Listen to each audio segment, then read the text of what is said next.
Los creyentes que son regulares, donde uno, como yo, pueda saber, no sé quién va a venir, pero fulano o menganita estarán allí. Es de ánimo. No podemos llegar y decir, no me hace falta nadie, yo lo puedo hacer solo. ¿Dónde está un cuerpo que funcione de esa manera? No somos pulpos con tentáculos. Somos un cuerpo con cabeza y ojos y oídos y manos y pies y partes menos decorosas, pero tan necesarias. Y creo que esto lo deberíamos de enfatizar cada uno de nosotros. Ni eres tú demasiado pequeño, ni eres demasiado grande. Ni eres demasiado inútil y poco esencial, ni eres esencial en ninguna manera, si no es como parte del grupo, como parte de la iglesia y de todo el cuerpo.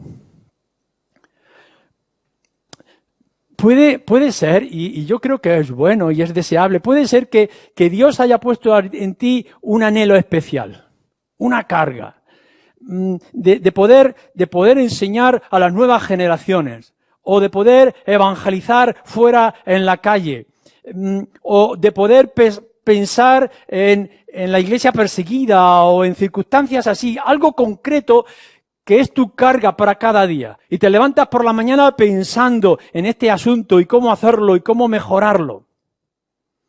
Y a veces puede ocurrir que yo me enfade, que tú te enfades porque los otros no ven como tú, no piensan como tú y no tienen el anhelo que tú tienes.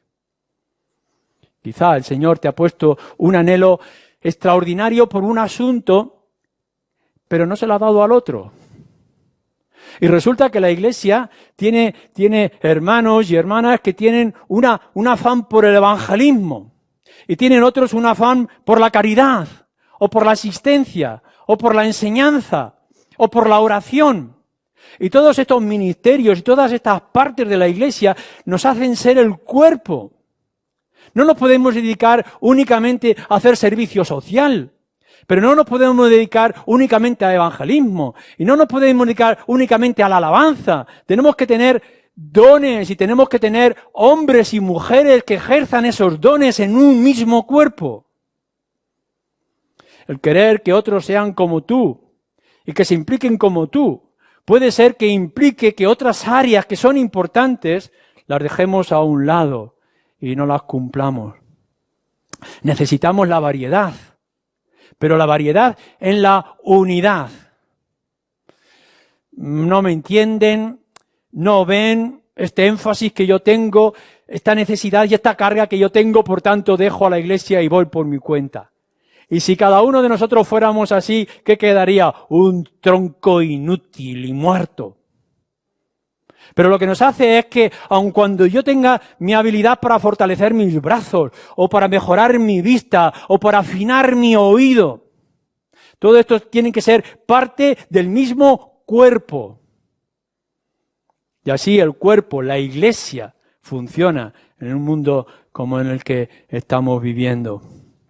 Así que ni te margines, ni margines, ni te paralices, ni te creas el centro esencial en la iglesia. Pero en tercer lugar, Pablo va un poco más allá. Dice así el versículo 21, ni el ojo puede decir a la mano no te necesito, ni tampoco la cabeza a los pies. Y sigue así también más adelante. En tercer lugar, tenemos que vernos en la necesidad del otro. Es verdad que nosotros tenemos un anhelo y unos dones y que debemos de ejercerlos en nuestra capacidad y en el lugar donde hemos sido colocados. Pero tenemos que pensar constantemente en que yo tengo necesidad del otro que está a mi lado.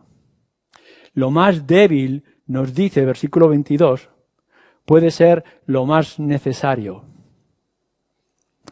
Dejarme que sea un poco brusco en esto, pero mirar, posiblemente nosotros podamos vivir sin manos y vivir quizá sin ojos y vivir siendo sordos. pero no podemos vivir sin esa parte decorosa que nos ayuda a ir todos los días al baño. Y entonces podemos pensar, ¿cuán importante es mi vista? ¿Cuán importantes son mis brazos? Sí, pero cada vez que te sientas en el baño te das cuenta de cuán necesidad tienes de unos intestinos que funcionen de manera correcta. Lo más débil o menos decoroso, nos dice aquí, es lo que realmente nos hace ser lo que somos. Lo que parece menos dignos, a lo mejor es lo que realmente necesitamos para ser una iglesia digna. Que lo que parece menos decoroso es lo que más le vestimos con decoro y con adornos.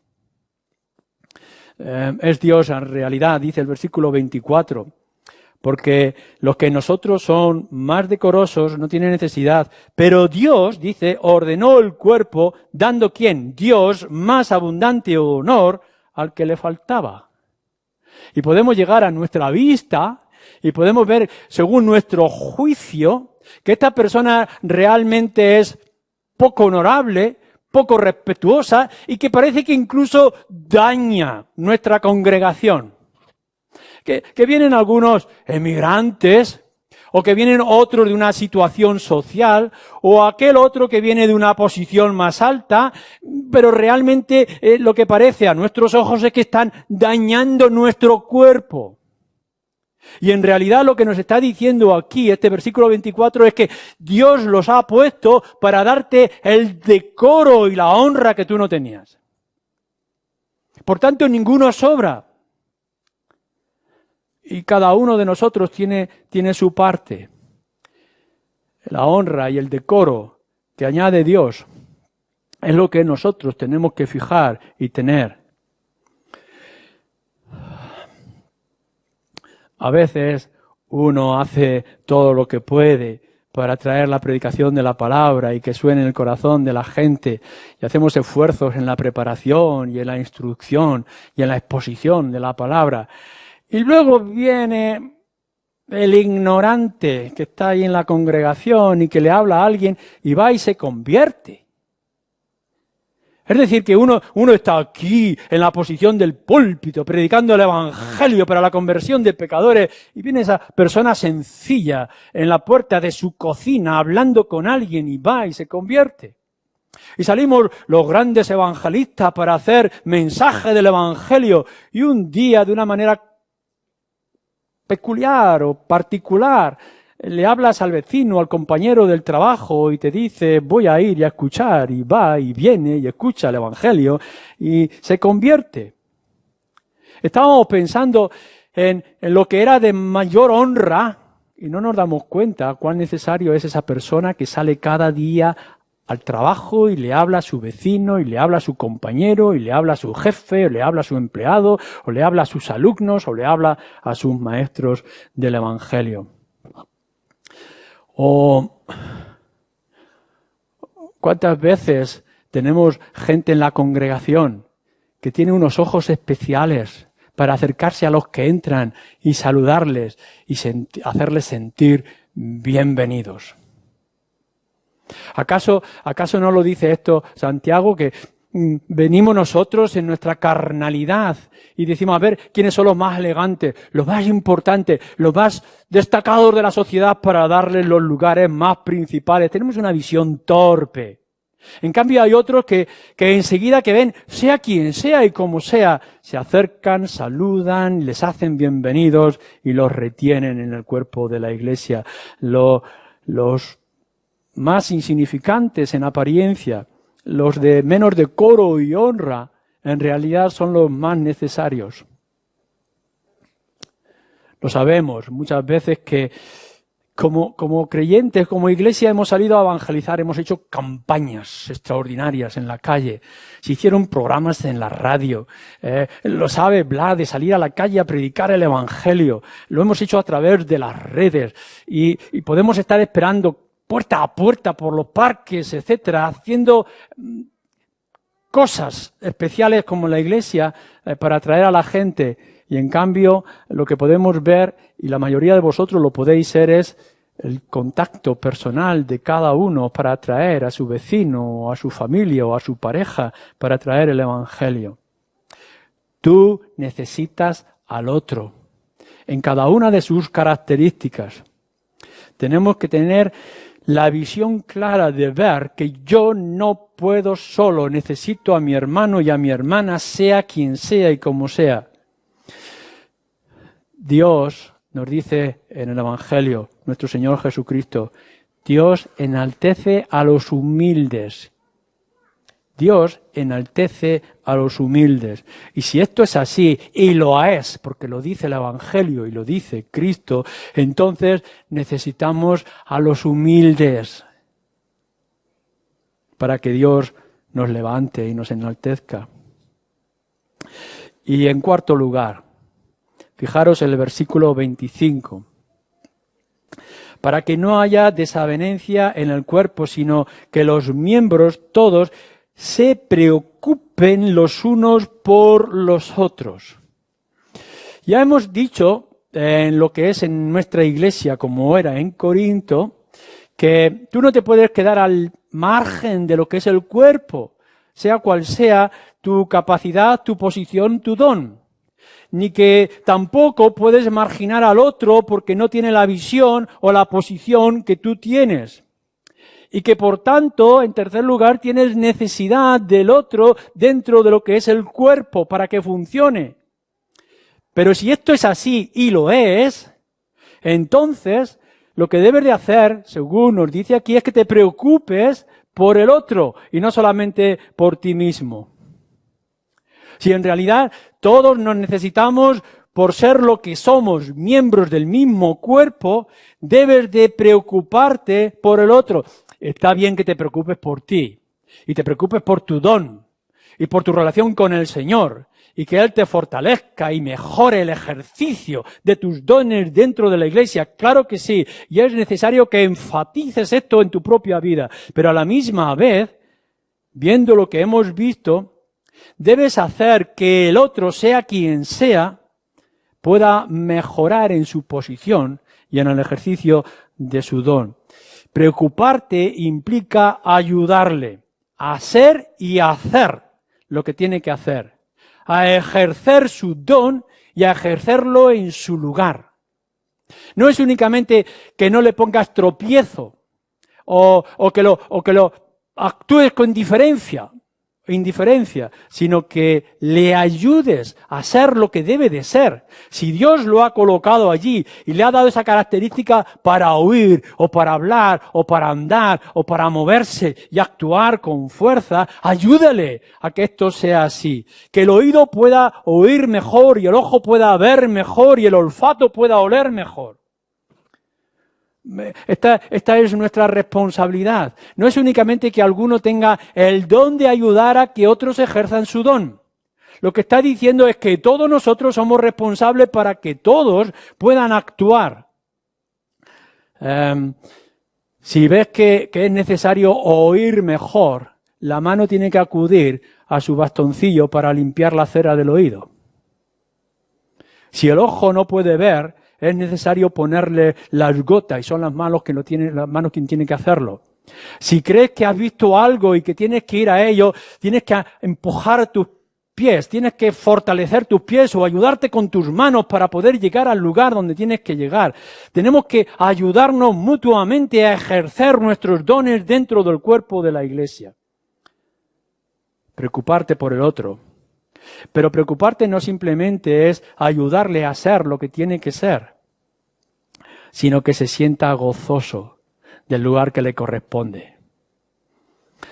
No podemos llegar y decir, bueno, vale, el Señor nos ha puesto aquí, mientras no estorbes, bien está. Tú haz tus cosas y ya está, no pongas dificultades, ahí está. Siéntate aquí y no molestes. Esto es lo que algunos a mí me han dicho, ¿no? A la hora de cantar. Bueno, tú quédate aquí al lado y no cantes. A la hora de hacer algún trabajo bueno, tú haz la masa y espera que yo te dé órdenes.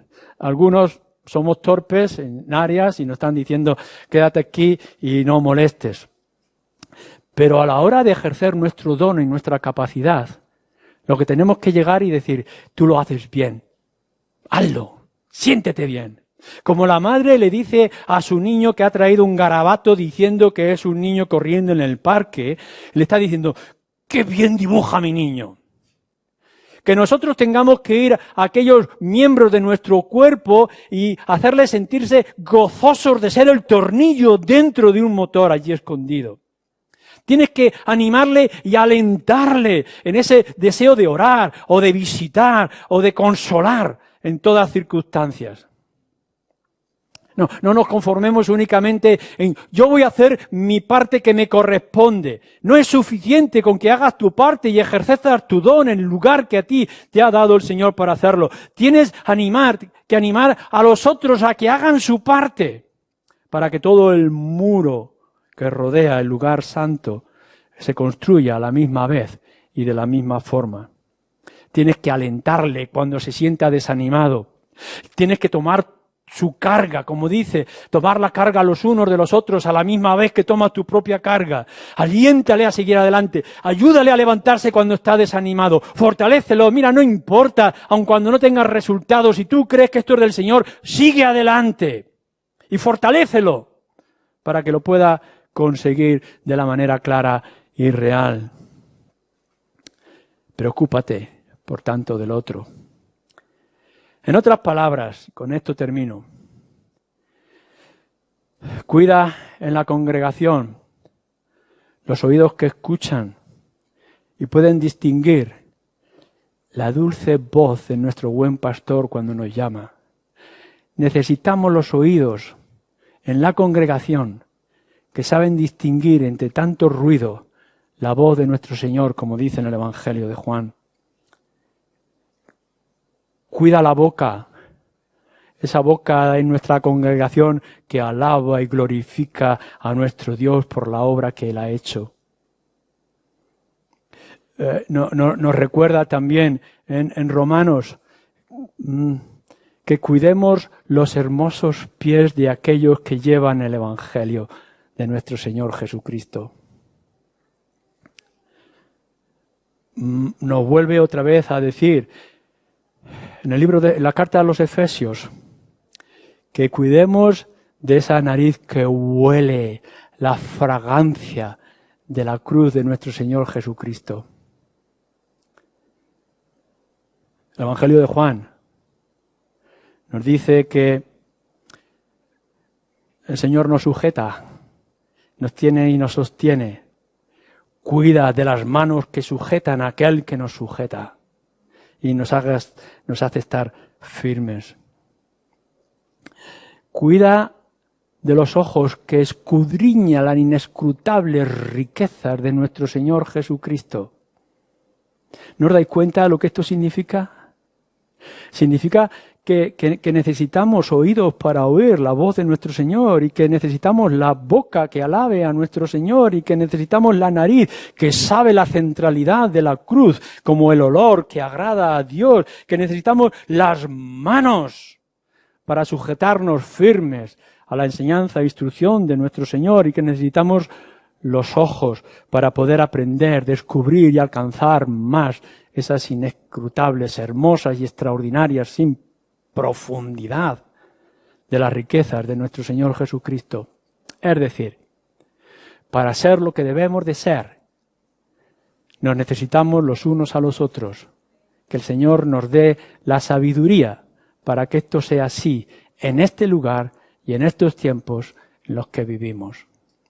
Amén.